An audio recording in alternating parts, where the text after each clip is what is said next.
Mark Carney has arrived in France this morning for his first meetings abroad as Prime Minister. He's in Paris to sit down with French President Emmanuel Macron and then will go on to London for a meeting with British Prime Minister Keir Starmer and a private meeting with King Charles. Carney is expected to talk about security and economic and trade ties while in Europe. Joining us now is Christopher Adams, adjunct professor in political studies at U of M. Good morning, Christopher. Hi, Rochelle. Nice to be with you again. You too. Thank you so much for joining us. Now, the newly minted Prime Minister, Mark Carney, has been very busy this weekend. What's his mission? Well, his mission is to deal with a number of issues, including discussions about Donald Trump, but also the Russian-Ukraine war, which is evolving and likely to get to a ceasefire. But I think he's going international as well to reacquaint himself with some of these individuals who know him well. Keir Starmer, the British Prime Minister, knows Mark Carney very well. And in fact, Carney was in the background during the last Labour election victory. So it will be a kind of a regathering of some people, but you're right, Rochelle, it's a very busy time for the new Prime Minister. And what does he need to do before calling an election? Well, he's done many things already. He's of course met with Justin Trudeau for the transition. He was sworn in by Mary Simon, the Governor General, late last week on Friday. And at the same time, of course, when he was sworn in, so too was his 22-member cabinet, which was very much smaller than the Trudeau cabinet that was more than 30 individuals. And so he's set a lot of things in place, and he's likely to call an election. I expect in the next 3 or 4 days we'll hear him calling an election, and I think it will likely be at the end of April or else the first Monday of May.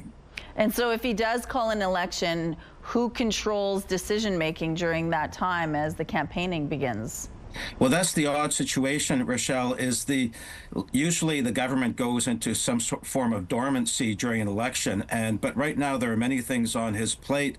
So he's got a small cabinet, but that cabinet's got to be doing some responses to Donald Trump's tariffs while they're running for re-election as a Liberal government. So it is an odd situation. It's not very common to see an election underway while the government is actively setting policy on issues like trade, and not just international trade with the United States, but inter-provincial trade, because all these barriers that all the premiers have sworn they would dismantle, a lot of that has to happen. There are no plans for a U.S. visit yet for Carney, though he has reached out to Donald Trump for a phone call. Tell us why that is important for him to establish that connection.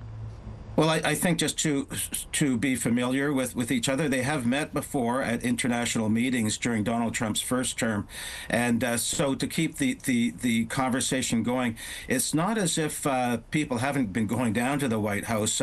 In fact, we've seen Doug Ford many times, as well as other premiers going down, and I know Manitoba is setting up an office in Washington, D.C. I haven't heard much of that lately, and it could be that with the banning of many trade or the tariffs and the trade war, that I'm not sure where this Manitoba office in Washington, D.C. is going to be happening, or if it's happened already. But the premiers themselves are doing a lot of connecting with Washington right now. So it's not complete silence from our side. Let's go back to the election. When it is called, Pierre Poilievre has been involved in politics for decades. Mark Carney, on the other hand, has never been a politician. Do you think this places Carney at a disadvantage? Well, it's the first time ever Canada's had a prime minister who had never been in politics before. We had John Turner, but he came back from being away from politics for many years, and he became the prime minister. So I would say that Carney will portray himself as the technocrat, and up against Poilievre, who will be more the fighting politician. So it'll be an interesting combat of styles. And but the polls right now, Rochelle, 20-point lead by the Conservatives for many months, and that's evaporated. Now the voters are volatile. They're moving back and forth. Doesn't mean that the Conservatives won't regain that lead. But in Winnipeg, the federal parties in Winnipeg, according to Probe Research, their poll in February, showed that the Conservatives and the Liberals are neck and neck here in vote-rich Winnipeg. All right. Well, Christopher Adams, thanks again for your time today. We really appreciate it. Thanks, Rochelle. Have a great week.